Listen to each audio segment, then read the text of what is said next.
At 11 minutes past 10 on a Tuesday morning in March, when the rain on West 35th Street was thin enough to be an insult and steady enough to be a nuisance, the doorbell rang while Fritz was arguing with the butcher on the telephone and Wolfe was in the plant rooms with the orchids. Since no one had yet invented a way for clients to arrive only during convenient minutes, I opened the door and found a woman who looked as if she had dressed for a courtroom, a funeral, and a duel, then decided to attend all three. She gave me one quick look and said, "I must see Nero Wolfe at once."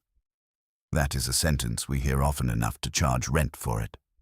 I told her Mr. Wolfe was occupied and asked for a name.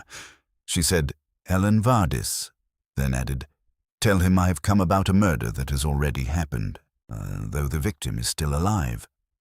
Most people who come to our brownstone bring either fear they can describe or trouble they can name. She brought a sentence that sounded cracked in the middle, and she delivered it without a tremor. That earned her the yellow chair in the office while I took her coat, and noted that her gloves had been pulled off, finger by finger, instead of peeled. When Wolfe came down at 11, filling the doorway the way a monument fills a square, he stopped after one glance at her and another at me. He crossed to his desk, lowered himself into the chair, and closed his eyes for half a second. "Well," he said. Miss Vardis sat straight, hands together in her lap. She was around 35, handsome in a way that had no interest in softness, us with dark hair pulled back and a mouth that might have been generous if it had ever received encouragement. "Mr. Wolfe, I need you to prevent a murder." Wolfe opened his eyes. "Go to the police. They can prevent murders in general. I need you to prevent this one." "Pfui! The police are specifically empowered to interfere with homicide." She turned to me. "Last night a man told me that Adrian Murchison was murdered 6 days ago." I said, "That will surprise him, unless he took it quietly." "It should," she said. "I had lunch with Adrian yesterday." Wolfe moved one finger an inch on the desk. "Explain." She did. Adrian Murchison, 42, was a partner in a consulting firm that specialized in corporate reorganizations, which is a polite way of saying he was paid to tell companies whom to dismiss and which assets to carve up. So he was clever, successful, disliked by many, and engaged to marry her. On Monday evening, she had attended a private dinner at the home of one of Murchison's clients, a steel importer named Leonard Kelm. There were 6 guests. After dinner, in the library, another guest, Julian Haft, a financial historian with the manners of a paper cut, had said to her, "You should leave with Murchison now, while you still have the illusion that he is among the living." She said no, not enough to improve him. She had demanded an explanation, and he had replied, "The essential event has already occurred. The body is merely late." This morning, Adrian received an unsigned note at his office. It said, "A death can be arranged twice, first in the books, then in the flesh." He laughed when he showed it to me, but he should not have laughed. 2 weeks ago, someone entered his private files and removed one folder, then returned it the next day with 3 pages missing. Wolfe grunted. "What pages?" "Records concerning an old arbitration, a shipping matter. Adrian claimed they were unimportant." "Were they?" "I don't know. He lies when he is protecting someone, or himself."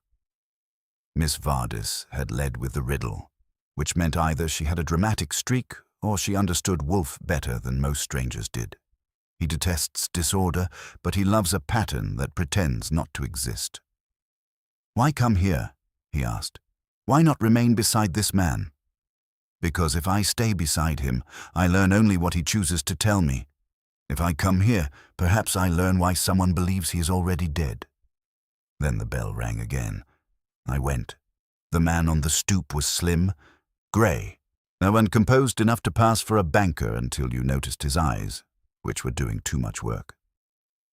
He handed me a card. "Julian Haft." "Miss Vardis is here," he said. "Good. I should like to save time. Tell Nero Wolfe that if he intends to prevent a murder, he must first understand that Mr. Adrian Murchison has been dead since last Wednesday, He smiled when he said it, and that made everything worse. I let him in, since refusing entry to a man who announces a murder already accomplished would have been wasteful, and escorted him to the office. Miss Vardis didn't turn her head when he entered, but the line of her shoulders tightened by a fraction, which was more eloquent than a speech. Wolfe looked from one to the other and said, "Mr. Heft, I presume. Sit down. If you have come to repeat yourself, you may do so once and no more." Heft took the red leather chair without asking and crossed one leg over the other as if arranging a footnote. "I do not repeat myself, Mr. Wolfe. I refine. The essential point remains. Adrian Murchison is already dead." Miss Vardis spoke without looking at him. "You said that last night. You declined to explain." "I'm explaining now," he said mildly, "though perhaps not to your satisfaction." Wolfe made a small circling motion with one finger. "Proceed. Be concise. My patience is not a renewable resource." Heft inclined his head. "Last Wednesday, Mr. Murchison concluded an arbitration concerning a shipping consortium. The matter involved conflicting claims over a cargo that had been insured twice, under different names, by parties who preferred not to meet. Murchison resolved the dispute with admirable efficiency. The next day, certain records, internal memoranda, private notes, ceased to correspond with external realities. In other words, the man who signed them ceased to be the man those records described." I said, "That's a long way of saying you don't like his paperwork." He gave me a look that suggested I was a necessary inconvenience. "It is a precise way of saying that his legal and financial identity has been severed from his physical existence. His accounts will fail to align, his authority will be challenged, and within days, perhaps hours, he will be unable to act as himself. When that occurs, his destruction will be inevitable. The body, as I said, is merely late." Miss Vardis turned then. "You're speaking nonsense dressed as philosophy." "On the contrary," he said. I am speaking of method. Someone has already erased him in the only arenas that matter to the people who wish him gone. What remains is a formality." Wolfe closed his eyes again, which is never a sign that he is asleep. "Names," he said. Heft smiled faintly. "Ah, there we approach the limits of my cooperation." "Then depart," Wolfe said. "My time is not for hire by the ounce." Heft did not move. "I will give you one name. Leonard Kelm." Miss Vardis made a small sound. "Leonard is Adrian's client." "Indeed," Heft said. "And a man whose interests were not served by the arbitration's outcome, despite appearances. He is accustomed to shaping outcomes, not accepting them." Wolfe opened his eyes. "Others?" Heft hesitated just enough to make it noticeable.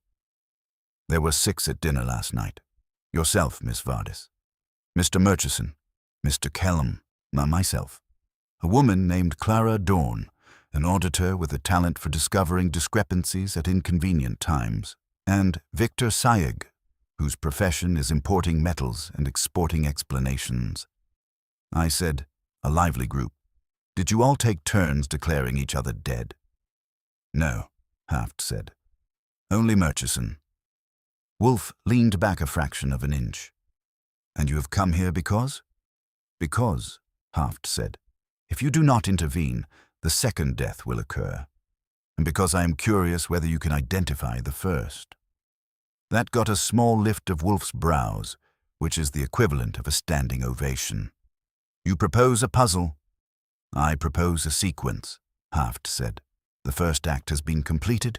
The second is pending. Prevent the second, and you will have to understand the first." Miss Vardis said, "Why help us at all?"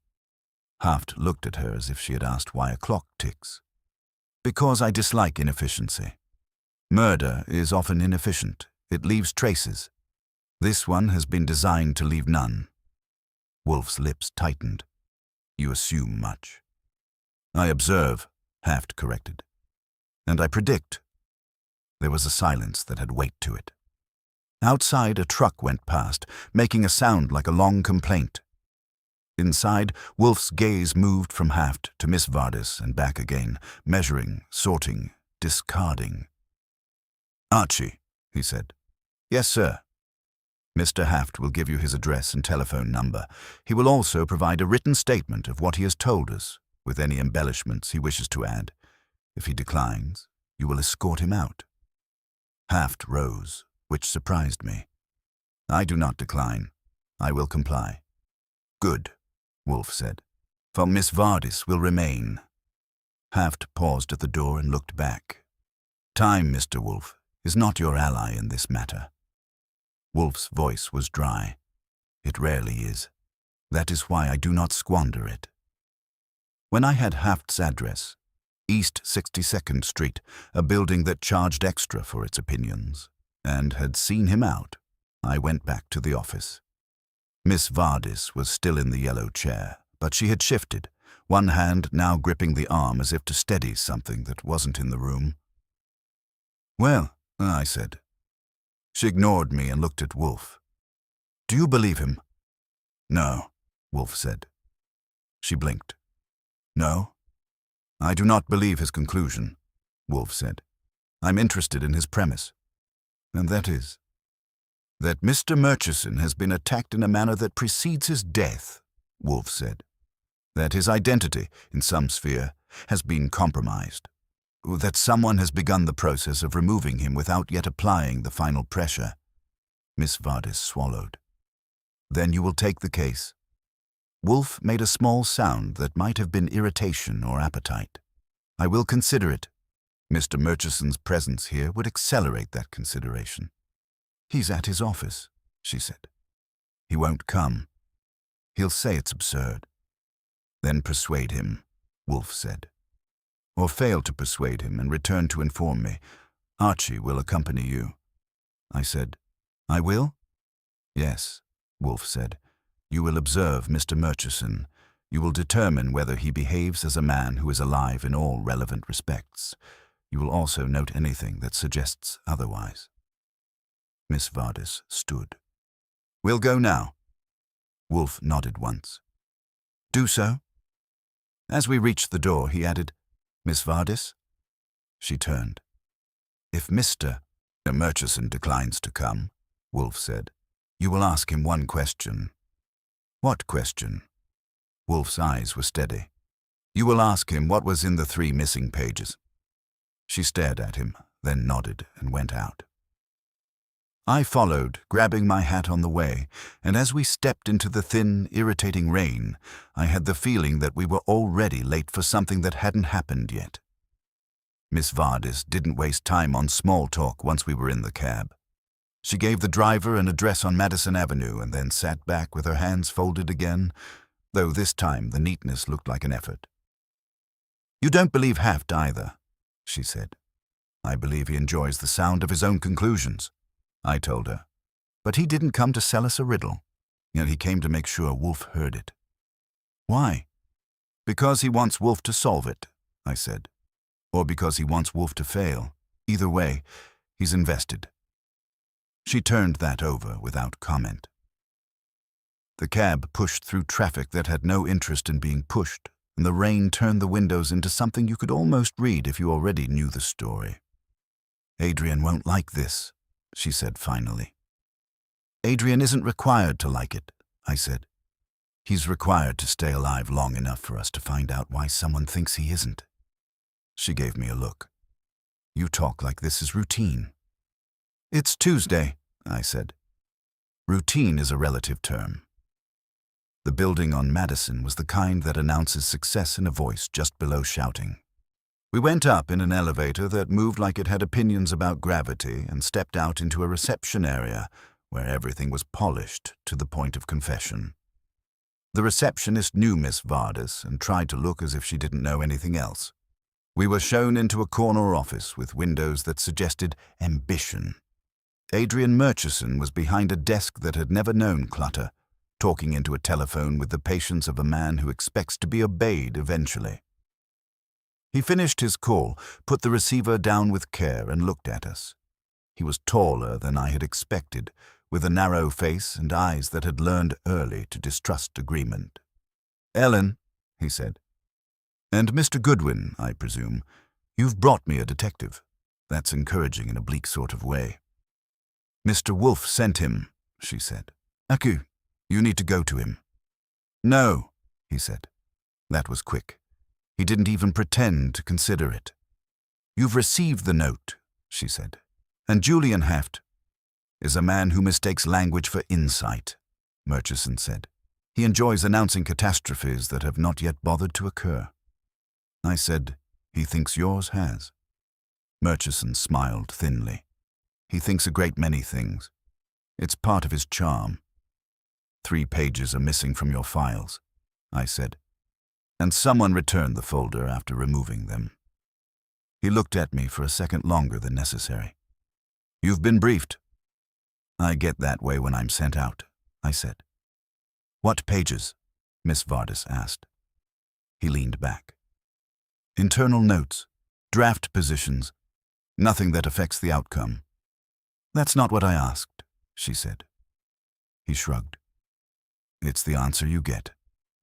I said, "Mr. Wolfe wants to see you." "And I have declined," he said, firmly. "Then he asked that we ask you one question," I said. "What was in the 3 missing pages?" That landed. Not hard, but enough to make him still. He didn't answer right away.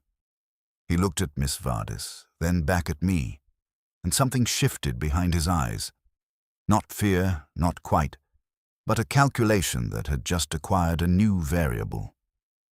"That," he said slowly, "is none of Mr. Wolfe's business." "Then it's yours," I said. "And if someone is arranging your death in installments, it's relevant." He stood up, which was a mistake if he meant to dominate the room. It only made it easier to see that he was restless.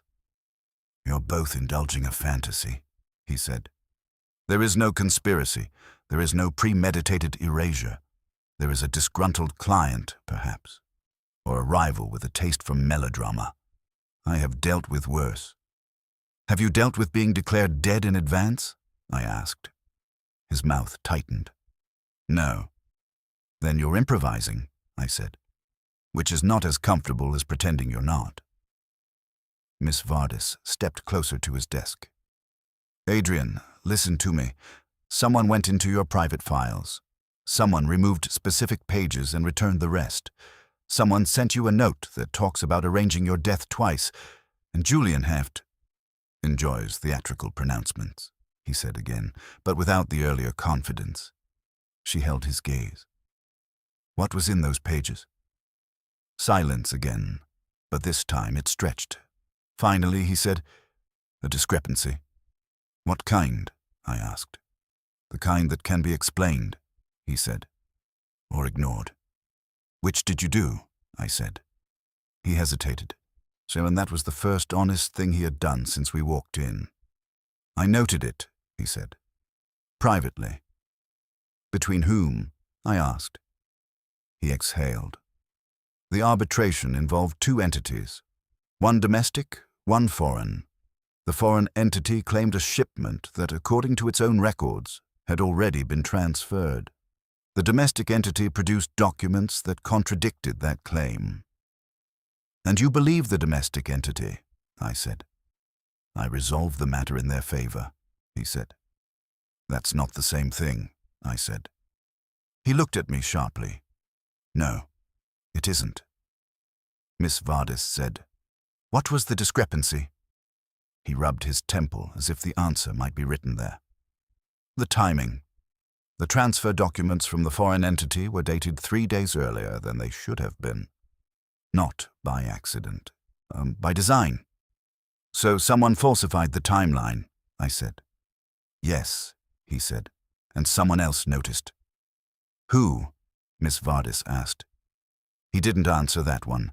Instead he said, "If I go to Wolfe, he will insist on controlling the matter." "That's what he does," I said. "And if I don't?" he said. "Then someone else will," I said. "And you won't like their terms." He went back to his chair and sat down slowly as if it had just become unfamiliar. "All right," he said. "I will see him." Miss Vardis let out a breath she had been holding since we left the brownstone. "When?" I asked. He looked at the clock on his desk. "Now." We didn't argue with that. On the way out, I noticed the receptionist watching us with the kind of attention that suggests she had been listening without hearing. In the elevator, Murchison said nothing, and neither did Miss Vardis. Back on the street, the rain had decided to become respectable. We got another cab, and as it pulled away from the curb, Murchison said, almost to himself, 3 days. "What?" I said.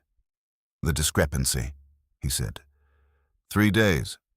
Enough time to move something, or someone.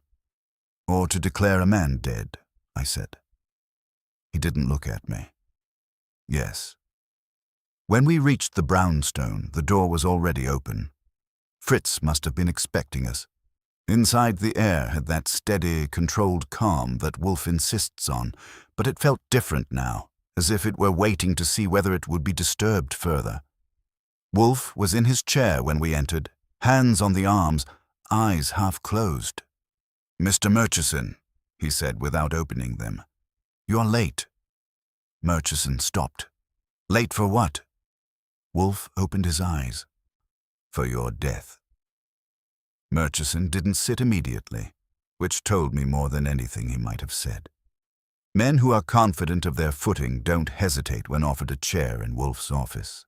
They take it or refuse it. He paused, as if the floor had shifted under him by a fraction. "That is not amusing," he said. "I did not intend amusement," Wolfe replied. "Sit down." He did, across from Wolfe's desk, with Miss Vardis to his right, and me leaning against the file cabinet where I could see all three of them without favoring one. The room settled into that particular stillness Wolfe manufactures, where silence is not empty, but loaded. "You have been informed," Wolfe said, "that Mr. Haft considers you already deceased." "I have been informed that Mr. Haft considers himself insightful," Murchison said. "The two are not identical." "No," Wolfe said, "but they may intersect." Murchison's jaw tightened. "You deal in words, Mr. Wolfe. I deal in results." "And yet you are here," Wolfe said. That landed better than my last effort. Murchison inclined his head, conceding the point without liking it. "Mr. Goodwin tells me," Wolfe continued, "that 3 pages were removed from your files, that they concerned a discrepancy in the timing of a transfer." "Yes, and that you chose to note this discrepancy privately rather than address it formally." "Yes." "Why?" Murchison hesitated, then said, "Because addressing it would have complicated the resolution. It would have introduced uncertainty where there was, for practical purposes, clarity." Wolfe's eyes narrowed a fraction. "You chose expedience over precision." "I chose a solution," Murchison said. "And my client required one." "Your client," Wolfe said. "Mr. Leonard Kelm." "Yes." "And the opposing party?" Murchison hesitated again, which was becoming a habit. "A consortium operating under several names. The principal contact was Victor Sayegh. I made a small note of that in my head. Sayegh had been at the dinner. That made the table a little more interesting." Wolfe steepled his fingers. "You resolved the arbitration in favor of Mr. Kelm. You suppressed a discrepancy that suggested the opposing party's claim might have been valid, or at least less invalid than presented. Those 3 pages contained your analysis of that discrepancy." "Yes," Murchison said. "Preliminary analysis. Nothing conclusive." "Enough," Wolfe said, "to interest someone who wished to challenge your conclusion, or to discredit you." Murchison's mouth thinned. "If someone wished to challenge it, they could have done so openly." "Could they?" Wolfe said. "Or would that have required admitting facts they preferred to obscure?" Murchison didn't answer that. Wolfe leaned back slightly. "Let us consider Mr. Haft's formulation, He asserts that you have already been removed in a non-physical sense, that your authority, your identity within certain systems, has been compromised. Is there any evidence of this? No, Murchison said. None. Your accounts function normally. Yes. Your clients recognize your authority? Yes. Your firm has not questioned your decisions? No. Wolfe grunted softly. Then either Mr. Haft is mistaken, or the process he describes is not yet visible. That is my position, Murchison said. He is mistaken. Miss Vardis spoke then. Adrian, this morning, your assistant told you about the discrepancy in the Kellam files, the one that didn't match yesterday's version. Murchison turned to her sharply. That was a clerical error. She said it wasn't, Miss Vardis said. She said the file had been accessed overnight. Wolfe's eyes opened fully. Indeed. Murchison looked from her to Wolfe and back again. My office is secure. Your files were accessed, Miss Vardis said, and something was changed. What was changed? Wolfe asked. Murchison hesitated, then said, a date, one of the transfer documents. It now corresponds to the version I accepted. I said, someone corrected your discrepancy. Yes, he said, or pretended to. Wolfe's voice was very quiet. And in doing so, removed the only evidence that your decision might be questioned. Murchison stared at him. You're suggesting? I suggest nothing, Wolfe said. I observe. The discrepancy you noted privately has been eliminated from the record. Your files now support your decision without reservation. Anyone examining them would find no irregularity. Murchison leaned forward. That strengthens my position. No, Wolfe said. It isolates you. That stopped him. How? Murchison demanded. Because, Wolfe said, if the original discrepancy becomes known, and it will since at least one other person has noticed it, your files will appear to have been altered after the fact. By you. Murchison went very still. Miss Vardis said, that's what Haft meant. Perhaps, Wolfe said, or perhaps it is merely a consequence of the same design. I said, either way, someone is rearranging the past. Wolfe nodded. Yes, and by doing so, arranging the future. Murchison stood up again, more abruptly this time. This is absurd. You're constructing a theory from fragments. Of course, Wolfe said. That is what theories are constructed from. I will have my office examined, Murchison said. I will identify who accessed those files. And when you do, Wolfe asked, I will take appropriate action. Legal action, Wolfe said. Against whom? Murchison opened his mouth, then closed it. Precisely, Wolfe said. You do not know. And until you do, you are vulnerable. Murchison looked at Miss Vardis, then back at Wolfe. What do you propose? Wolfe's lips curved slightly, not in amusement, but in satisfaction.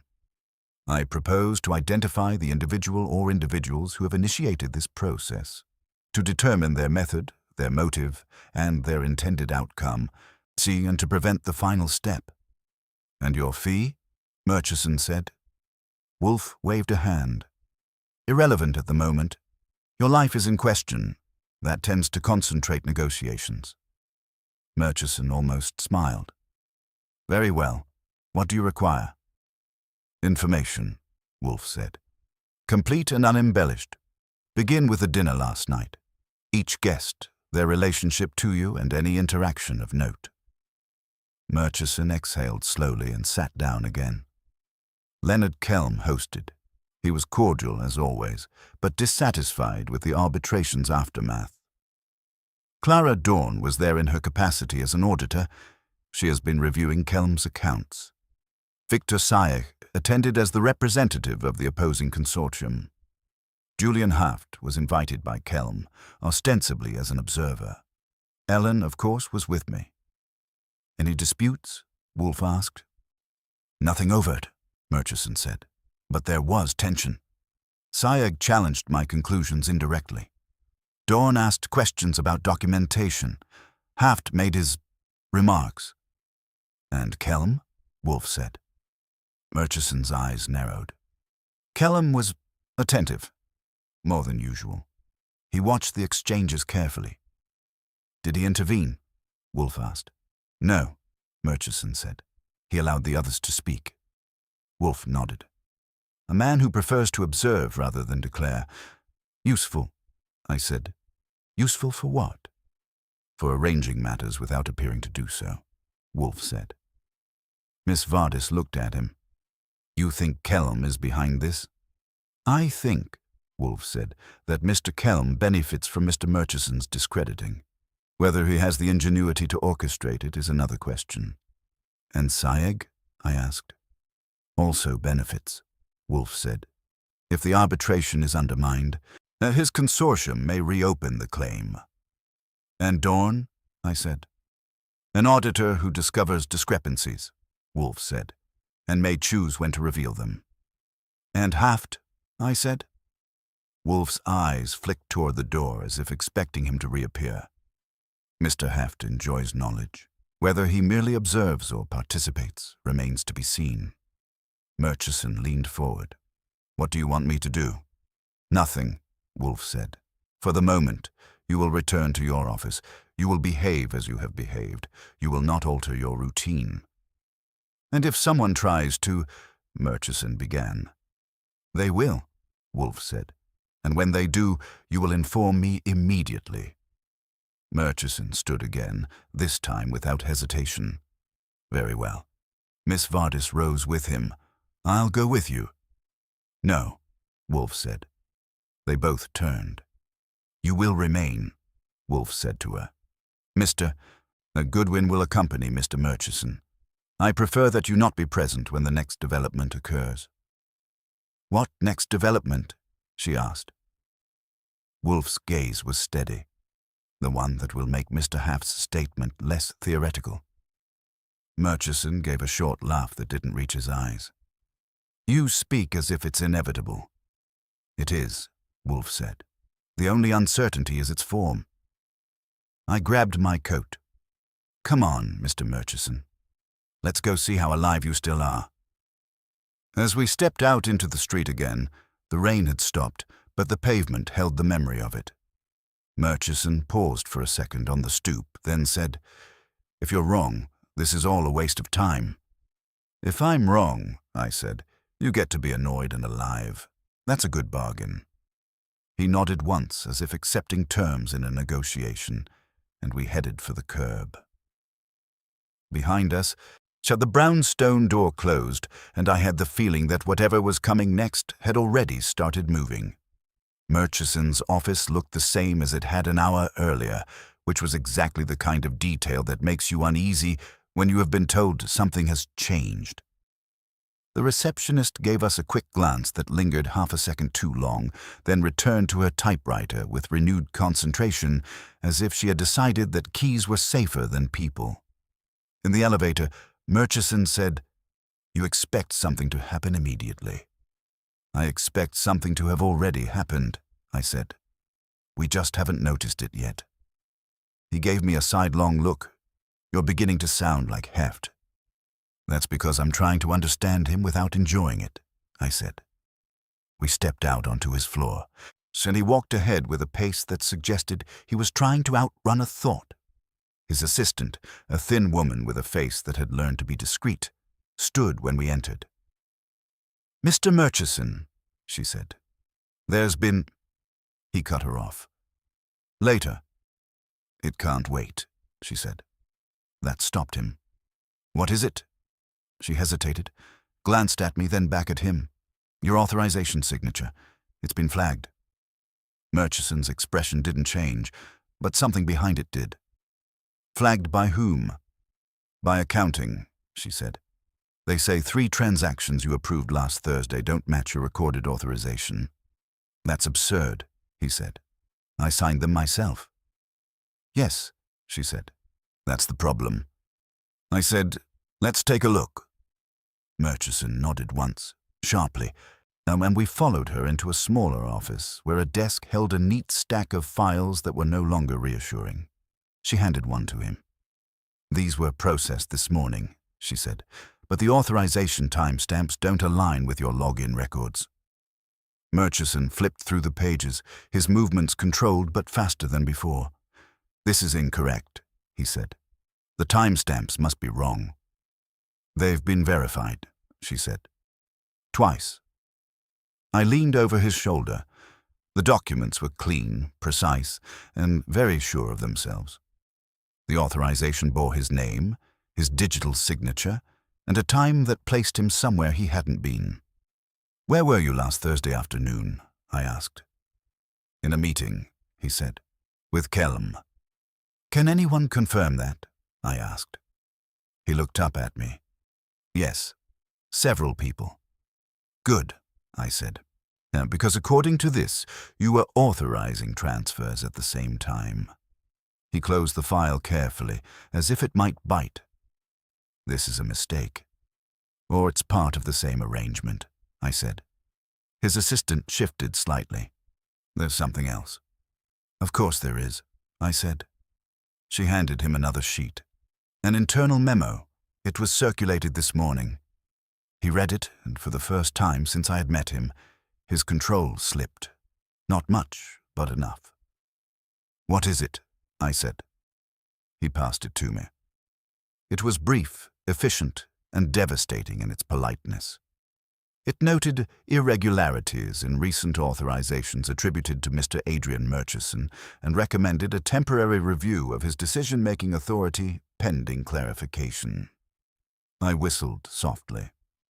That's a polite way of saying you're not yourself anymore." Murchison's jaw tightened. "This is unacceptable." "Yes," I said, "but it's also effective." He looked at his assistant. "Who initiated this?" "It came from the senior partners," she said.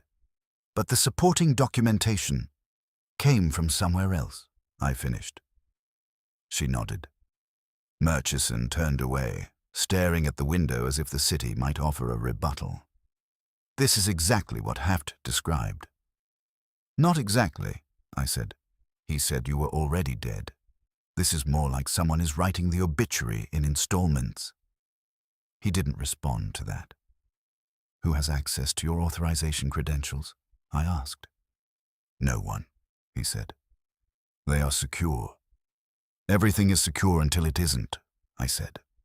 "Who would benefit from making it look like you're authorizing things you didn't?" He turned back to me.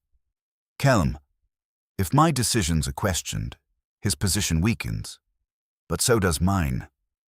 Sayeg, perhaps. If the arbitration is undermined, he gains leverage. Dawn, if she exposes discrepancies, she gains influence." "And Haft," I said. Murchison shook his head. "Haft doesn't care about outcomes. He cares about being right." "Sometimes that's worse," I said. His assistant cleared her throat. "There's a call for you." "Who?" Murchison asked. She didn't give a name. She said it was urgent. Murchison hesitated, then said, "Put it through." We went back to his office. He picked up the receiver and said, "Murchison?" There was a pause, long enough for me to hear the faint hum of the line. "Yes," he said. "Who is this?" Another pause. "No," he said. "That's not possible." His grip on the receiver tightened. "Where did you get that?" I watched his face change, not dramatically, but enough to mark the moment. Something had crossed from abstract to immediate. "You're mistaken," he said. "Those records are—" He stopped. "No," he said again, but softer. Then he hung up. "Well," I said. He stared at the phone as if it might explain itself. That was Clara Dawn. "What did she want?" I asked. "She says she has the original documents," he said. "The ones with the discrepancy, the ones that contradict my files." "Convenient," I said. "She wants to meet," he said. "Privately." "Of course she does," I said. "When?" "Now," he said. I checked my watch. Busy morning. He didn't smile. She says if I don't come, she'll release them. To whom? I asked. My partners, he said. Sir, and possibly others. Then you're going, I said. Yes, he said. Where? I asked. He hesitated. She didn't say. She said she would call back with the location. I nodded. We wait. We didn't have to wait long. The phone rang again within 5 minutes. This time, he put it on speaker without asking me. Murchison, he said. Mr. Murchison, a woman's voice said. Calm, precise, and not in a hurry. I trust you've reconsidered. I'm listening, he said. Good, she said. Come to 47th and Lexington, the cafe on the corner, 10 minutes. And the documents, he said. You'll see them, she said, if you're punctual. The line went dead. I picked up my hat. Let's go. Murchison didn't move immediately. This could be a trap. It is a trap, I said. The question is what kind.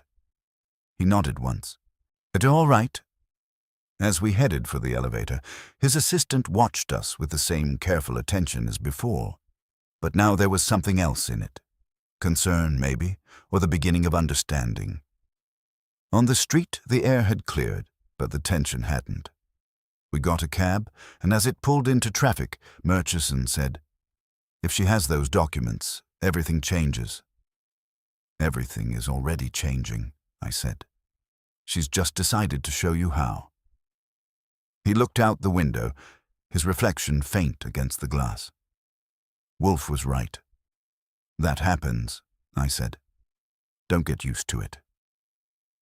We reached 47th and Lexington in 9 minutes.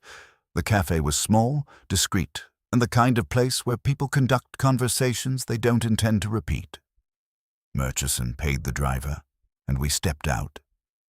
He paused again, just for a second, then said, Stay close. I always do, I said. We went inside. Clara Dorn was already there, seated at a table near the back, a folder in front of her and a cup of coffee she hadn't touched.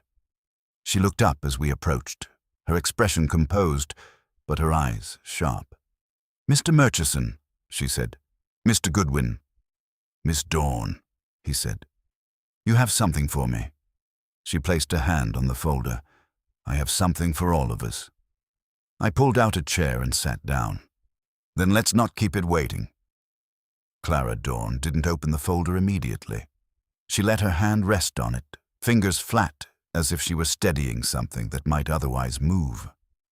You were punctual, she said to Murchison. You said 10 minutes, he replied. I assumed you meant it. I did, she said. Time matters in this case.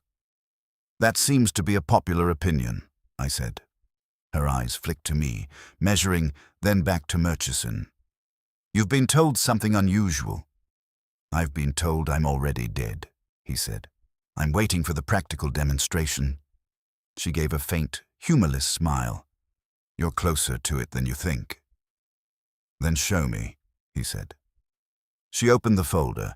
Inside were copies, but good ones, the kind that don't apologize for not being originals. She slid the first sheet across the table. Transfer records, she said. Original version. Murchison leaned forward. I watched his face as he read, not the paper. The discrepancy was there, clear as daylight if you knew where to look. The dates misaligned by 3 days, the sequence off just enough to matter. These are the originals, he said. Yes, she said. The ones you saw before they were altered. He looked up sharply. Altered by whom? That's the question, she said. But I can tell you when. When? I asked. Last night, she said. Between midnight and 2 a.m. Murchison's eyes narrowed. How do you know that? Because I accessed the system at 11:45, she said. The discrepancy was still there. When I checked again at 2:15, it was gone. And you didn't report it? I said. She met my gaze evenly. Not immediately. I wanted to understand the scope first. Or control it, I said.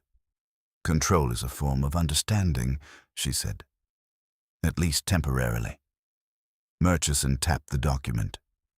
If you had this, why call me? Because you're the one who resolved the arbitration, she said. And because someone is using your authority to rewrite it. And you thought I might be interested, he said. I thought you might be vulnerable, she said. He sat back. To what? She closed the folder halfway, not fully, as if to keep the contents within reach, but not entirely exposed. To being discredited, systematically. Your files now support your decision completely. Too completely. If these originals surface, it will appear that you altered the records after the fact to justify your ruling. That's impossible, he said. The system logs have been adjusted, she said. He stared at her. You're certain? Yes, she said. I've checked them.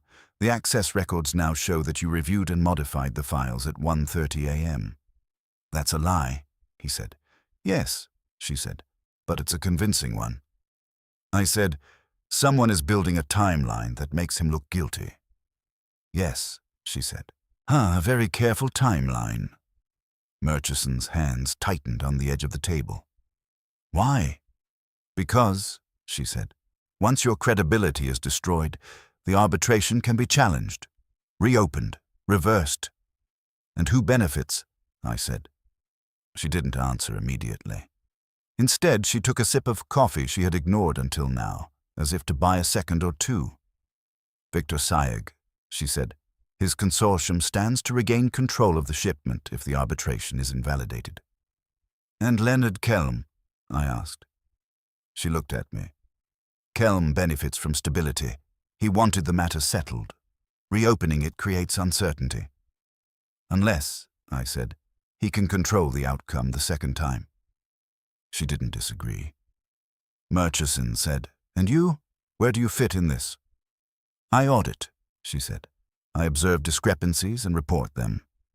Selective reporting, I said, and she gave me a small smile. All reporting is selective, Mr. Goodwin. The question is what one chooses to omit. And what have you chosen? I asked. She tapped the folder. For now, I've chosen to show you this instead of releasing it. Why? Murchison asked. Because, she said, if I release it now, you're finished. Immediately.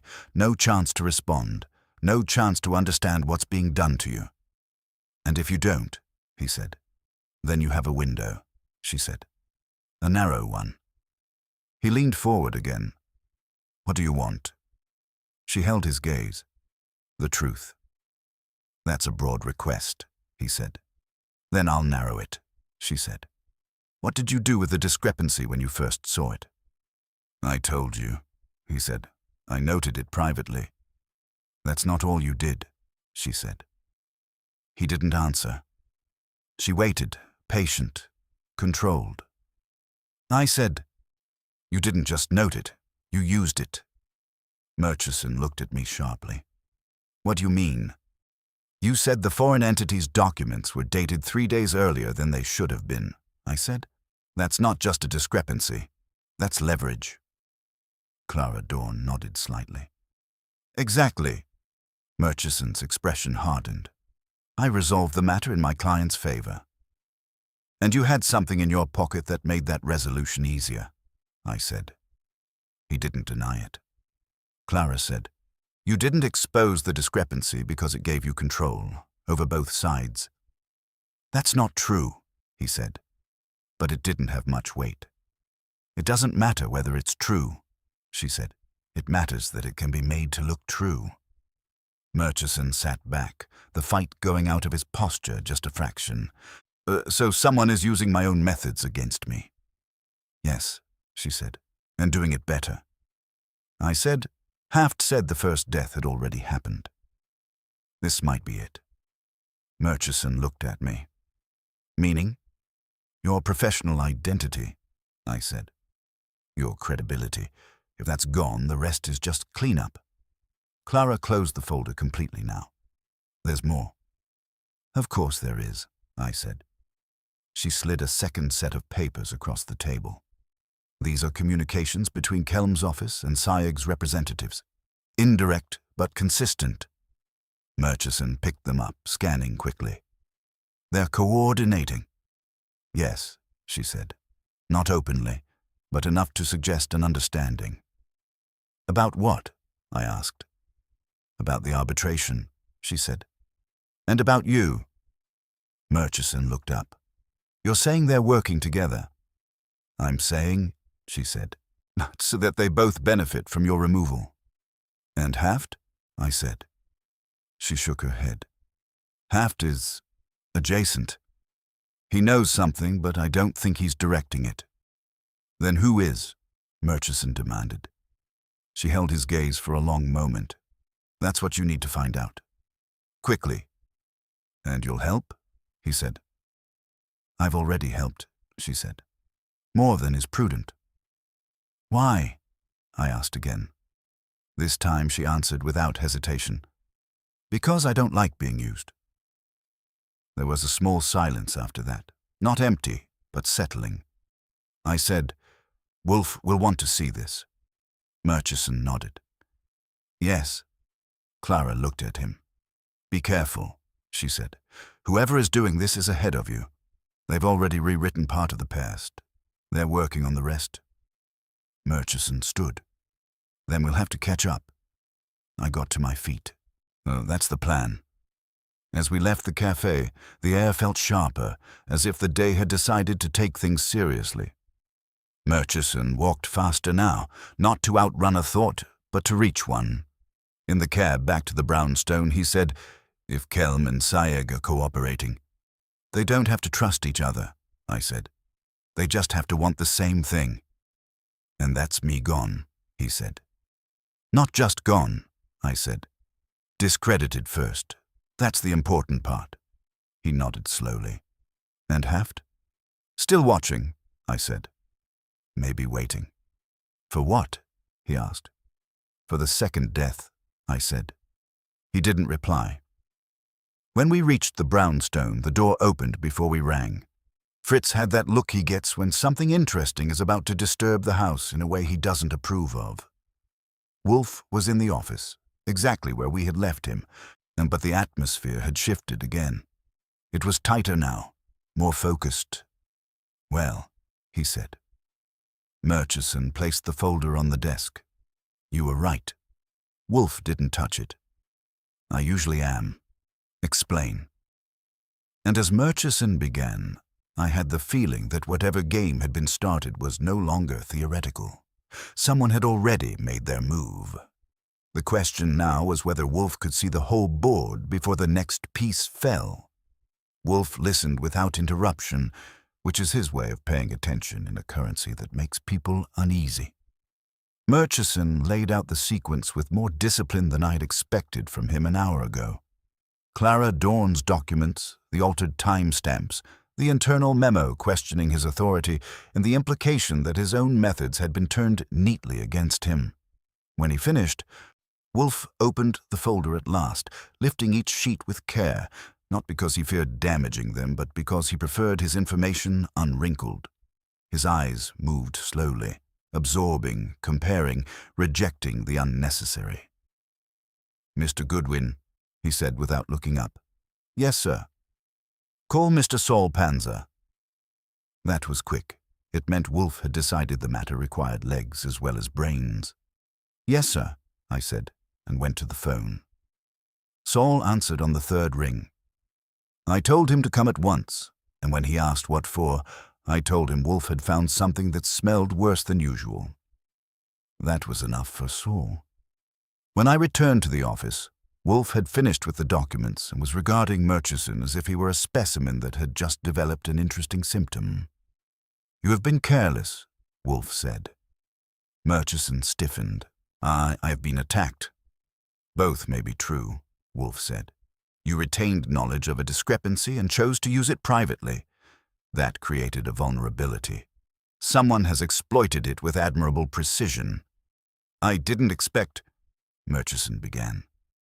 No, Wolfe said. You did not. That is the essence of carelessness. Miss Vardis, who had remained silent through Murchison's account, spoke now. What do we do? Wolfe steepled his fingers again. We proceed methodically. Mr. Murchison's professional identity is being eroded. That is the first phase. The second phase, as Mr. Haft so inelegantly described, will be physical. You mean murder, she said. I mean removal, Wolfe said. Murder is merely one method.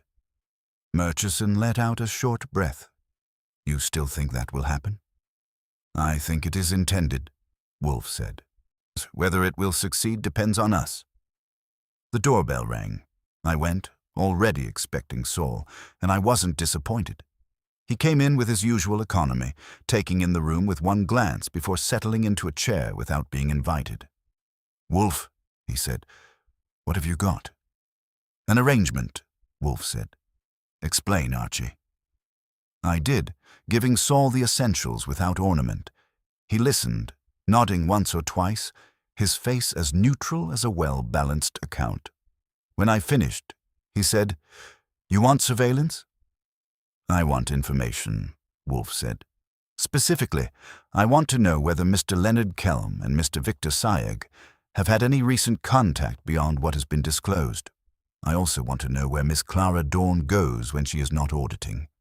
And I want Mr. Julian Haft observed, not constantly, but sufficiently to detect any irregularities. Saul nodded. That's 3 men and a woman. Then employ 4, Wolfe said. Saul's mouth twitched. I'll see what I can do.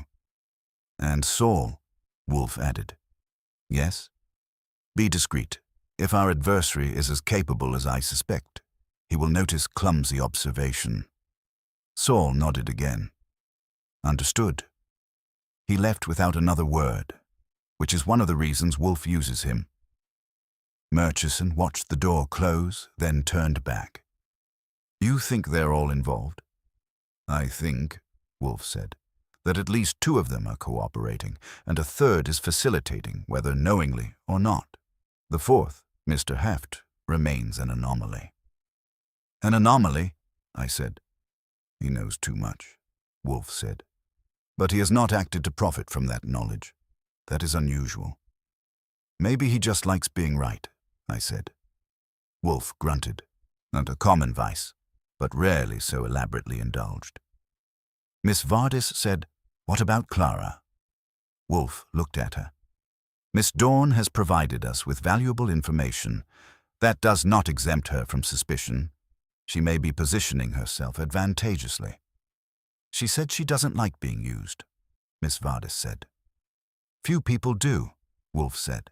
That does not prevent them from using others. Murchison stood, pacing now in a way he hadn't allowed himself earlier. So what do I do? Sit and wait while they dismantle me? No, Wolfe said. You will act, but you will act as I direct. Murchison stopped. And that is? You will return to your office, Wolfe said. You will acknowledge the irregularities. You will request a formal review of your own actions. Murchison stared at him. That would make me look guilty. Precisely, Wolfe said. That's insane, Murchison said. Why would I? Because, Wolfe said, it will disrupt their sequence. They expect you to deny, to resist, to behave defensively. By requesting a review, you seize control of the narrative. You appear transparent. You force them to accelerate or alter their plan. Murchison hesitated. And if they accelerate? Then they reveal themselves sooner, Wolfe said, which is to our advantage. Miss Vardis said, And the second phase? Wolfe's eyes moved to her. We prepare for it. How? She asked. By anticipating the method, Wolfe said. Mr. Murchison, you will vary your routine, not randomly but deliberately. You will inform Archie of your movements in advance. He will ensure you are not alone at critical times. I said, bodyguard duty. I knew this day would come. Wolfe ignored me.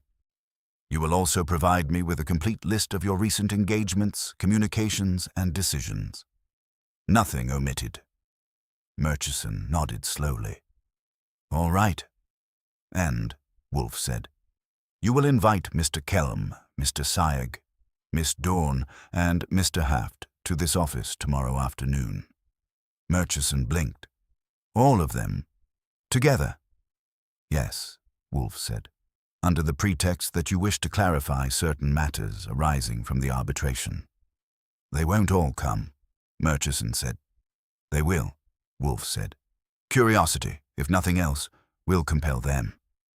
And what then? Miss Vardis asked. Wolfe leaned back, his eyes half closing again. Then we will observe them, and we will listen. That's all? I said. For now, Wolfe said. The essential error of our adversary is that he has constructed a sequence that depends on concealment. By bringing all elements into one room, we introduce friction. Friction produces heat. Heat reveals. Murchison let out a breath. You make it sound simple. It is not simple, Wolfe said. It is inevitable. There was a pause, and then Murchison said, I'll do it. Good, Wolfe said. Report to me when the invitations have been issued. Murchison nodded and turned to go. Miss Vardis followed him to the door, then paused and looked back at Wolfe. Do you really think you can stop this? She asked.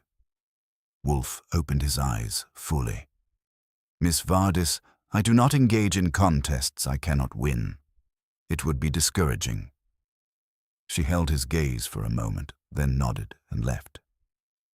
I closed the door behind them and turned back to Wolfe. You're enjoying this, I said. I am engaged, he said. Enjoyment is incidental.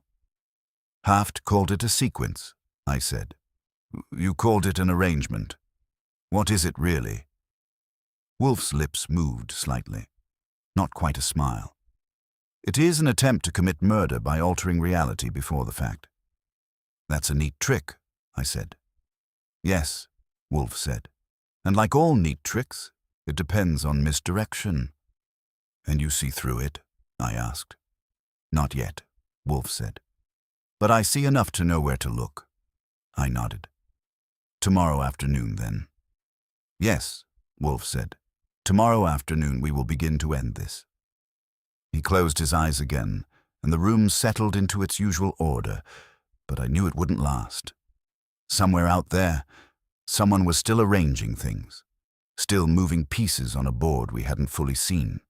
And tomorrow, Wolfe intended to make them show their hand, and the rest of the day moved with the kind of deliberate pressure that makes time feel both crowded and thin.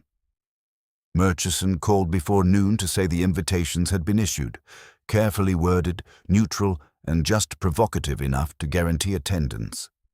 Kellum had agreed at once, which told me more than anything he might say later. Syag had hesitated, then accepted. Clara Dawn had simply said she would come. Haft, according to Murchison, had laughed softly and said, Of course. Saul called in the early afternoon with his first report. I put him through to Wolfe and stayed to listen. Kellum met Syag last night, Saul said. Not at the dinner. After. Private room at a club on East 52nd. They were there an hour. Observed? Wolfe asked. From a distance, Saul said. No audio. But they weren't arguing. Duration suggests coordination, Wolfe said. Agreed, Saul said. Dawn left her office late this morning. Went to a safety deposit box. Stayed 15 minutes. The originals, I said. Likely, Saul said. Haft hasn't done anything unusual. Which is unusual. Wolfe grunted. Continue observation. Report any deviation immediately. Saul hung up, and Wolfe sat for a moment without speaking, his eyes fixed on a point that wasn't in the room. Well, I said. The elements are converging, Wolfe said. Mr. Kellum and Mr. Syage have established communication beyond formal channels. Miss Dawn possesses the original documents and has chosen to withhold them. Mr. Haft observes. And Murchison, I said. Is being positioned, Wolfe said. For what? I asked. For removal, Wolfe said. Professional first, ours then physical. That still bothers me, I said. Why the physical part? If they can destroy him on a paper, why bother with the rest? Wolfe's eyes moved to me. Because a living man can recover, a dead one cannot. I nodded. Fair point. Also, Wolfe added, because the narrative they are constructing may require finality, an accident perhaps, or a suicide induced by disgrace. That's cheerful, I said. It is practical, Wolfe said. The afternoon passed without incident, which was itself a kind of tension. By 6, Murchison called again to confirm that all 4 would attend the next day at 3. His voice was steadier than it had been, but there was something underneath it now, a recognition that he was no longer dealing with abstractions. You'll be ready? He asked. Mr. Wolfe is always ready, I said. I hope so, he said. Because I'm not sure I am. That's why you hired him, I said. After dinner, Wolfe retired early, which meant he was working. I stayed up longer than usual, going over the sequence in my head, trying to see the pattern he had hinted at, but not yet revealed. The trouble was, it looked too neat, too controlled. Whoever had arranged it had thought about timing, about perception, about how people react when their footing is taken away a piece at a time. At 9 the next morning, Saul called again. There's been a development, he said. Define development, I told him. Murchison's car, he said. Tampered with. That got my attention. How? Brake line, Saul said. Cut clean.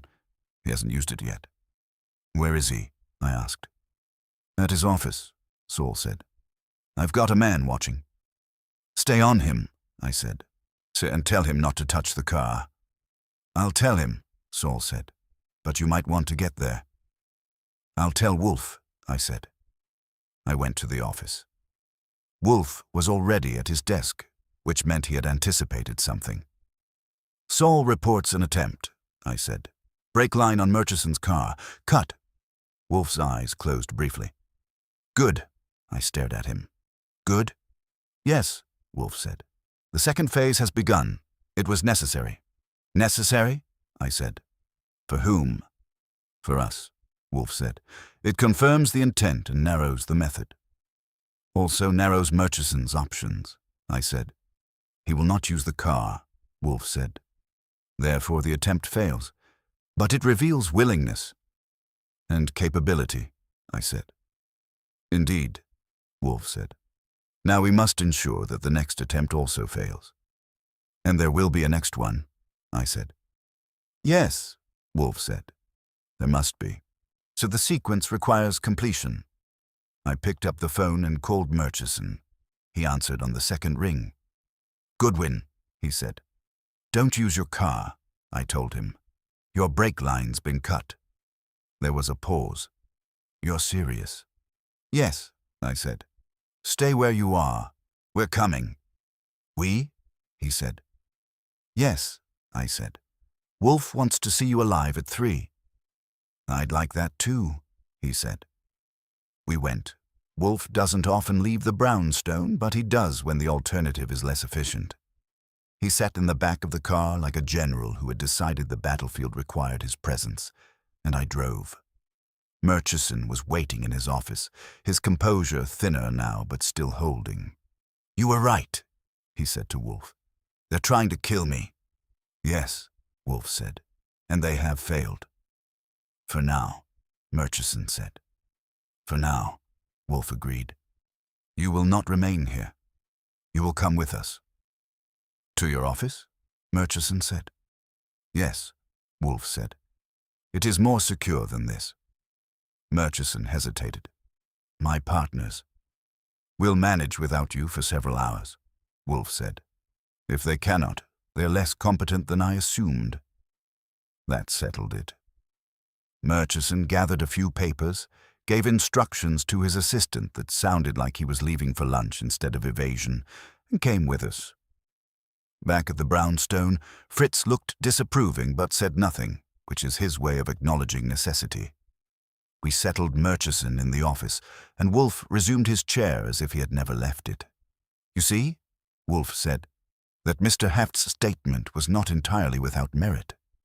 Murchison nodded. "I see that someone intends to make it true." "Not intends," Wolfe said. "Has begun." "And you can stop it?" Murchison asked. "Yes," Wolfe said. "How?" Murchison said. Wolfe's eyes rested on him, calm and certain. "By allowing them to continue." Murchison stared. "That doesn't make sense." "It will," Wolfe said. "At 3 o'clock. I glanced at the clock. It was just past 11. 4 hours to go, and somewhere out there, someone was adjusting their plan after the failure of the first attempt. "Saul will be watching," I said. "He will," Wolfe said. "And so will we." Murchison leaned back, finally letting some of the strain show. "I don't like this." "You are not required to like it," Wolfe said. "You are required to survive it." Outside, the city went on as if nothing had changed, which is one of its less admirable qualities. Inside, the brownstone held steady, but the calm had an edge now. 3 o'clock was coming, and with it, everyone who had a reason to want Adrian Murchison erased, and Wolfe, sitting in his chair, was waiting to make them explain why. By 2:30, the house had taken on that particular stillness that means everything is ready, except the people. Wolfe had not moved from his chair in over an hour, which told me he was arranging things in his head with the same care Fritz used on a sauce. Murchison sat across from him, outwardly composed, inwardly calculating, and Miss Vardis had returned just after noon and taken the yellow chair again, where she had managed to remain both present and restrained. At 10 minutes to 3, the bell rang. "Archie," Wolfe said. "Yes, sir." I went. Leonard Kelm stood on the stoop, impeccably dressed, in the rain of yesterday replaced by a mild afternoon that seemed to agree with him. He had the look of a man who preferred to arrive first, not out of eagerness, but out of habit. "Mr. Wolfe," he said when I opened the door, "I trust I'm not early." "You're on time," I said, "which puts you ahead of most people." He smiled faintly and stepped inside. In the office, he greeted Murchison with polite neutrality and Miss Vardis with a measured nod, then took the red leather chair without being invited. Wolfe acknowledged him with a brief inclination of the head. "You have called us together," Kelm said. "I assume there is a purpose." "There is always a purpose," Wolfe said. "The question is whether you will recognize it." Before Kelm could respond, the bell rang again. Victor Sayegh entered with a controlled ease that suggested he had rehearsed it. He was younger than Kelm, darker, with eyes that missed little and trusted less.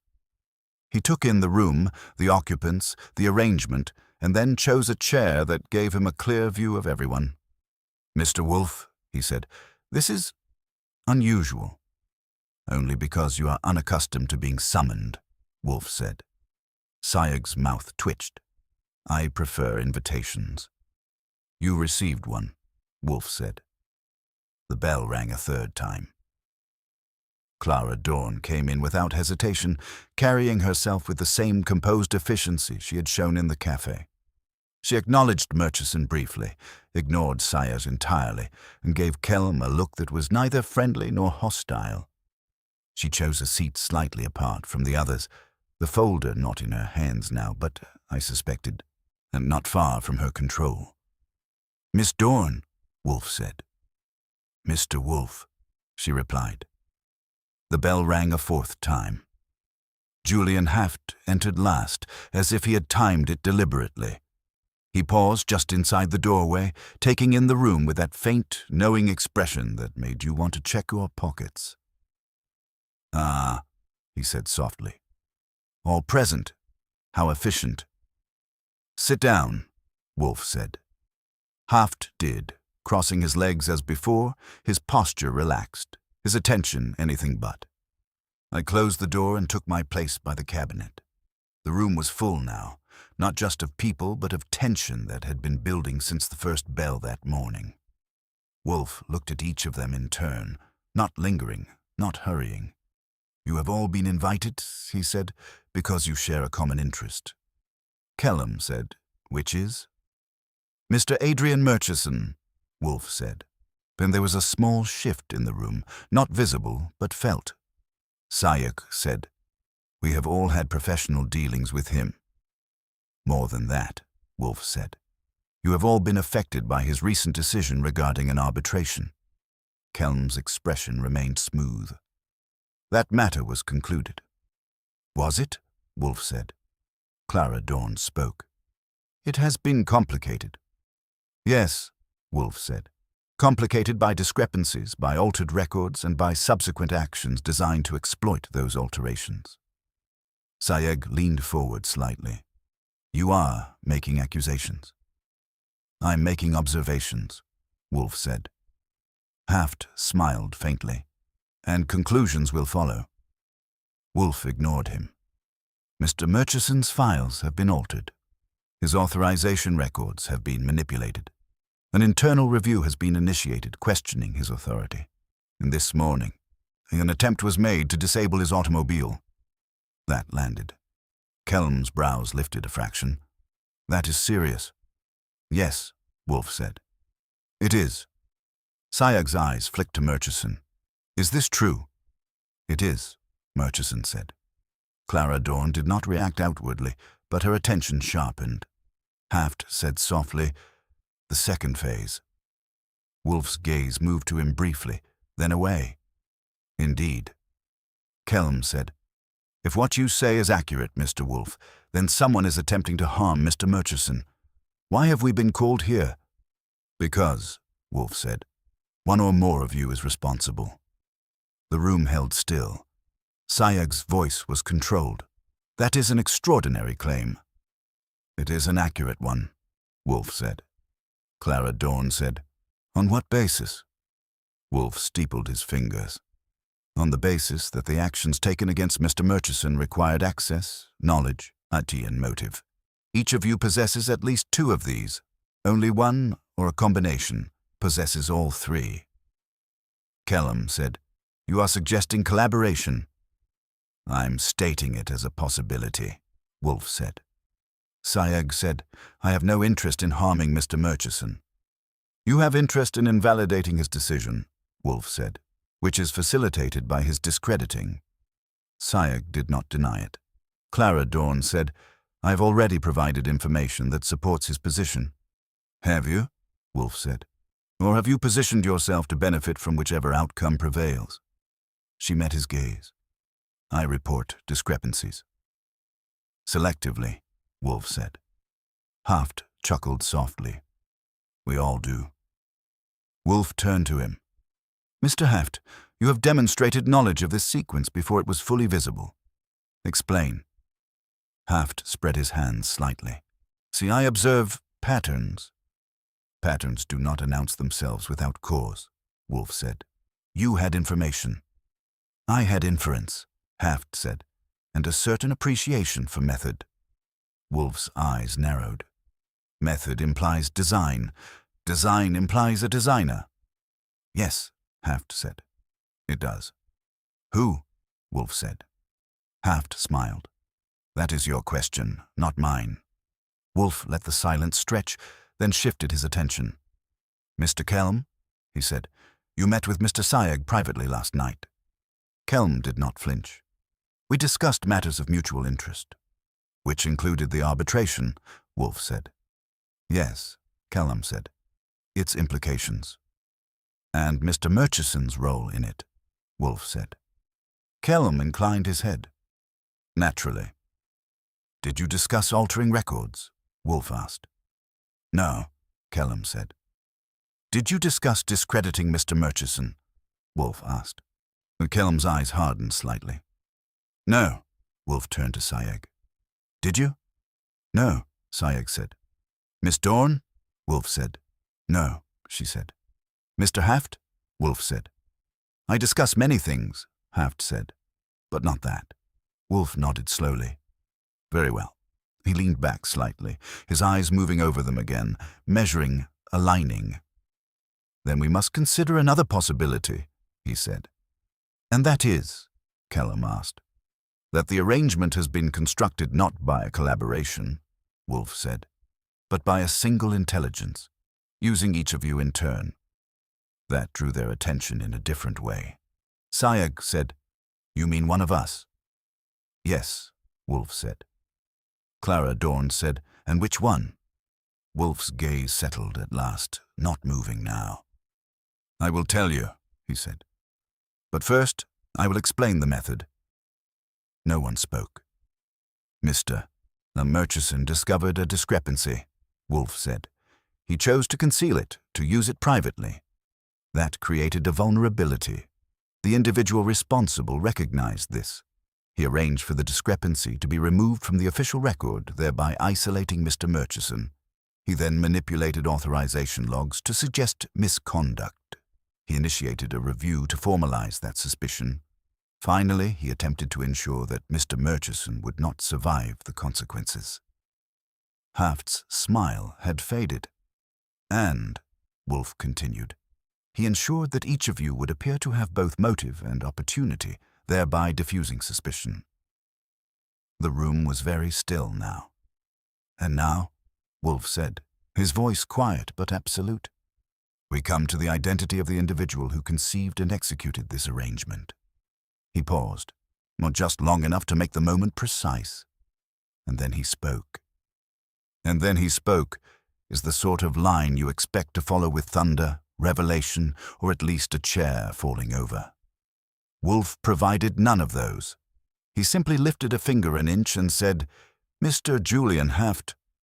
No one moved at first. That was the best part.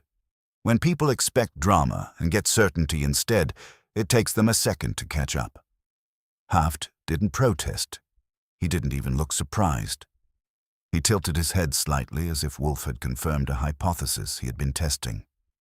How flattering, he said. No, Wolfe said. Merely accurate. Kellum shifted in his chair. On what grounds? On the only grounds that matter, Wolfe said. Method, access, and motive. Aligned without contradiction.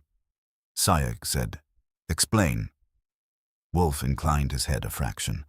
Mr. Haft introduced the concept of the first death before any of you had recognized its implications. That was not inference. It was knowledge. He understood the sequence because he designed it. Haft's lips curved faintly. Or because I am perceptive. Perception does not precede occurrence with such precision, Wolfe said. You knew the discrepancy in Mr. Murchison's files. You knew it had been removed. You knew that his identity would be attacked through his own methods. You knew, in short, the structure of the arrangement. Clara Dorn leaned forward slightly. That information could have been obtained. Not in the manner or at the time Mr. Haft displayed it, Wolfe said, unless one had access to the original data before and after alteration. All eyes shifted subtly toward Haft. Murchison said, You had no access to my files. Haft smiled. No official access. Precisely, Wolfe said. Unofficial access. Mr. Haft, your professional interests include financial history and archival analysis. You have consulted for firms that maintain and audit records. You understand systems. You understand how they may be altered without immediate detection. Haft said nothing. Wolfe continued. You were present at the dinner. You observed the interactions, the tensions, the concealed discrepancy. You recognized its potential. You arranged to access the relevant files, directly or through an intermediary, and remove the 3 pages containing Mr. Murchison's private analysis. Clara Dorn's eyes narrowed. Those pages were returned. Yes, Wolfe said, after copies were made. The originals were unnecessary once the information had been extracted. Haft's expression remained composed, but the stillness had changed. It was no longer casual. You then altered the official records. Wolfe went on, eliminating the discrepancy and adjusting timestamps to implicate Mr. Murchison in the alteration. You ensured that his own files would contradict any claim he might make. Syaggs said, that would require access at a high level. Indeed, Wolfe said, which Mr. Haft possesses through his consulting relationships. Kelm said, and the internal review? Suggested anonymously, Wolfe said, supported by the manipulated data. Clara Dorn said, the originals. Wolfe nodded. Miss Dorn discovered them and wisely retained them. That introduced an element Mr. Haft had not fully controlled. Haft's eyes flicked to her, so just once. And the attempt on Mr. Murchison's life, Kelm said. Wolfe's gaze returned to Haft. A necessary completion. The sequence required finality. Discredit alone would not suffice if recovery remained possible. Therefore, an accident, a brake line severed, was arranged. Murchison's voice was tight. You tried to kill me. Haft finally leaned back, crossing his legs more deliberately this time. Tried is such a clumsy word. You failed, Wolfe said. For the moment, Haft replied. That got a reaction. Not loud, but enough. Syaggs said, why? Haft looked at him as if the question were mildly disappointing. Because the system was flawed. Kelm said, whose system? Mr. Murchison's, Haft said. And by extension, all of yours. Wolfe made a small sound. Explain. Haft obliged. He discovered a discrepancy and chose to exploit it privately. That is not justice, it is leverage. Leverage invites counter-leverage. I simply applied the principle more effectively. You destroyed him, Miss Vardis said, her voice controlled but tight. Not yet, Haft said, though the process was well underway. Why him? She asked. Haft's gaze shifted to her, softer but no less precise. Because he was vulnerable. Because he had already compromised himself, and because demonstrating that vulnerability would have consequences beyond his immediate circumstances. For whom? Wolfe asked. For everyone who relies on the illusion of integrity in such systems, Haft said. A correction, if you like. Wolfe's lips tightened. You justify. I explain, Haft said. And the collaboration you implied? Wolfe asked. A convenience, Haft said. Mr. Kelm and Mr. Syagg required only suggestion to act in ways that aligned with my design. Miss Dorn required only discovery. Each played a role without full knowledge of the whole. Clara Dorn said, You used me. Haft inclined his head. You used the information. The distinction is subtle. Syagg said, You risked implicating all of us. Yes, Haft said, which ensured that none of you would act decisively against the arrangement. Kelm said, And now? Haft's smile returned, faint but real. Now the arrangement is exposed. Yes, Wolfe said, and therefore concluded. Haft looked at him. Is it? Yes, Wolfe said, because you have made an error. Haft's brows lifted slightly. I'm curious. You have assumed that exposure would be sufficient, Wolfe said.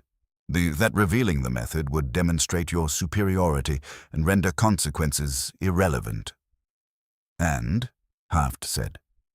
And you are wrong, Wolfe said. Mr. Murchison possesses the original documents. Miss Dorn can attest to their authenticity.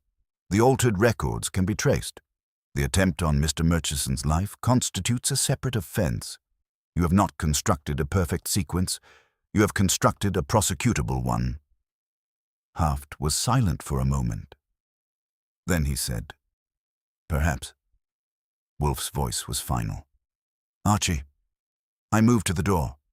Saul was already there, which meant Wolfe had arranged that part in advance too. Mr. Haft, I said, you're coming with us. Haft stood, smoothing his jacket. I expected as much. He didn't resist. That was the last interesting thing he did. After he was gone, the room changed. Not immediately, but enough. The tension shifted from anticipation to aftermath. Murchison sat down heavily. "It's over." "No," Wolfe said. "It is concluded. There is a difference." Kelm rose. "This has been instructive." Sayegh followed. "Indeed." Clara Dorn remained seated a moment longer, then gathered herself. "The originals will be submitted," she said. "Properly." "See that they are," Wolfe said. Miss Vardis exhaled slowly, as if she had been holding something in place and could now let it go. One by one, they left. When the door closed, the brownstone returned to itself. Fritz appeared, as if summoned by equilibrium, to announce that dinner would be served. Wolfe leaned back, eyes half closed again. "Human beings," he said, "have an unfortunate tendency to believe that understanding a system entitles them to control it." "And does it?" I asked. "No," Wolfe said. "It entitles them to attempt." I nodded. "And sometimes to fail." "Frequently," Wolfe said. I went to the sideboard and poured myself a drink. "He almost got away with it." "He did not," Wolfe said. "Because of you," I said. "No," Wolfe said. "Because he spoke too soon." I raised my glass. "To timing." Wolfe opened one eye. "To appetite," he said. "Which is more reliable?" Dinner was excellent, which it usually is when the world has been put back into some kind of order. And as I sat there, listening to Wolfe's knife and fork conduct their own quiet symphony, I thought about a man who had tried to commit a murder before the crime and had nearly succeeded. Nearly, I reminded myself. In our line of work, nearly is as close as most people get. The next morning did not arrive with drama, which is one of its better qualities. The brownstone resumed its habits with the quiet efficiency of a place that prefers order to memory. Fritz moved about the kitchen with restored dignity. The orchids received Wolfe's attention as if nothing had interrupted them, and the city outside went on committing lesser crimes without consultation. If there was any residue left from the previous day, it sat in the office like a thought that had not quite finished forming. I found Wolfe in his chair after breakfast, not reading, not sleeping, just existing in that deliberate stillness he calls thinking. I took my usual place and waited, because with Wolfe, silence is often a preface. "Well," I said eventually. "Well, what?" he replied without opening his eyes. "Was that it?" I asked. "He explains, we expose. Saul escorts him out, and the machinery of justice grinds forward, and feels almost tidy." Wolfe opened one eye. "You object to tidiness." "I distrust it," I said, "especially when someone has been rearranging reality for sport." Wolfe closed his eye again. "Mr. Haft did not rearrange reality. He rearranged perception. Reality remained obstinately intact." "Tell that to Murchison's brake line," I said. "A practical application," Wolfe said. "Crude compared to the rest." I nodded. "He almost got away with the rest." "No," Wolfe said. "He did not."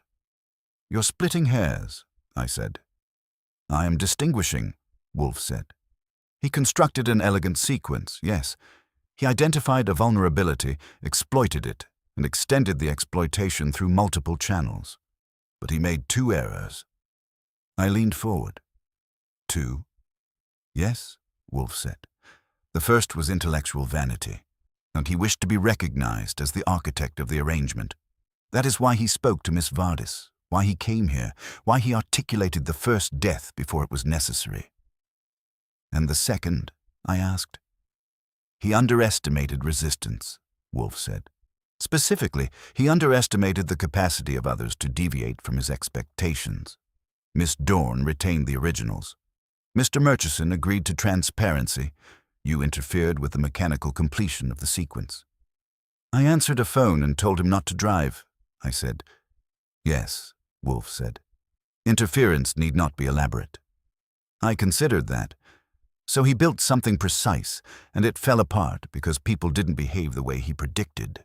"Precisely," Wolfe said. The doorbell rang. I went, expecting no one in particular, which is usually when someone interesting shows up. And it was Clara Dawn. She stepped inside without ceremony. "Mr. Wolfe." "Miss Dawn," I said. "You're early for something." "I prefer it," she said. In the office, Wolfe opened his eyes fully this time. "You have concluded your audit?" he asked. "In part," she said, taking the chair she had used the day before. "The originals have been submitted. The alterations have been identified. Mr. Murchison's position has been restored, provisionally." "Provisionally," I said. She gave me a brief look. Trust, once questioned, is not immediately reinstated. "Understandable," I said. Wolfe said, "And Mr. Kelm and Mr. Sayegh?" "They are disentangling themselves," she said. "Each is asserting that their actions were independent, limited, and misinterpreted." "Of course," Wolfe said. "They were used, but not entirely unwillingly." She inclined her head. "That is accurate." "And Mr. Haft?" I asked. "He is in custody," she said. "He has declined to explain further." Wolfe grunted. "He has explained enough." There was a small pause. Then she said, "I came to thank you." Wolfe made a dismissive motion. "Gratitude is unnecessary." "Perhaps," she said, "but appropriate." She stood. "Good day, Mr. Wolfe." "Mr. Goodwin." She left as efficiently as she had arrived. I closed the door and turned back. "She's not done with this," I said. "No," Wolfe said. "She is not." "Neither is Murchison," I said. "No," Wolfe agreed. "He will spend some time reconstructing his position. With greater caution, one hopes." "And Haft," I said.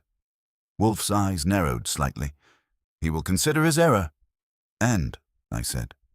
"And," Wolfe said, "if he is as intelligent as he believes himself to be, so he will recognize that systems are not defeated by understanding alone." I poured myself some beer. "You mean they're defeated by people?" "I mean," Wolfe said, "that systems are abstractions. People are not. Mr. Haft attempted to eliminate a man by redefining him. He failed because the man persisted." "That's almost philosophical," I said. "It is practical," Wolfe said. I took a sip. "You didn't seem surprised when he named the first death." "I was not," Wolfe said. "The concept is not new, only its application was." "And the title," I said. "The murder that happened before the crime." Wolfe's lips moved slightly. "An inelegant phrase, but descriptively sufficient." I nodded. "He tried to kill Murchison on paper first." "Yes," Wolfe said, "to ensure that when the physical act occurred, it would appear inevitable, or perhaps even self-inflicted. A man disgraced, a man under investigation, a man whose records contradict his claims. Such a man's death invites limited scrutiny." "And without the first part, the second part fails," I said. "Or becomes more difficult," Wolfe said. I leaned back. "You know what bothers me." "Frequently," Wolfe said. "Specify." "He was right about one thing," I said. "The system was flawed. Murchison did use that discrepancy." "Yes," Wolfe said. "And if Haft hadn't come along, it might have stayed buried," I said. "Yes," Wolfe said again. "So in a twisted way, he exposed something real," I said. Wolfe opened his eyes and looked at me directly. "Mr. Goodwin, exposing a flaw does not justify exploiting it, nor does it excuse attempting to murder the individual who discovered it." "I know," I said. "I'm just saying it wasn't all smoke." "Few things are," Wolfe said. "Human affairs are rarely pure. That is why they are so frequently unsatisfactory." I smiled. "And yet you keep taking cases." "I am compelled by appetite," Wolfe said. "For food?" I asked. "For order," Wolfe said. Fritz appeared in the doorway then, as if summoned by the word. "Lunch will be served in 10 minutes." "Excellent," Wolfe said. I stood up. "So that's it. Another case closed." Another arrangement concluded, Wolfe corrected. Same difference, I said. No, Wolfe said. Not at all. I paused at the door. What's the difference? Wolfe leaned back, his eyes half closing again, returning to that state between thought and satisfaction. A case, he said, is what is presented. An arrangement is what is discovered. I considered that, then nodded. Sace and lunch. Wolfe opened one eye. Is what matters. I went to the dining room, letting that settle the way these things do. Not with a bang, not with a neat conclusion, but with a quiet understanding that the world had been adjusted slightly back towards sense. Behind me, in the office, Wolfe remained in his chair, the brownstone restored, the orchids waiting, and the next disturbance, no doubt, already on its way.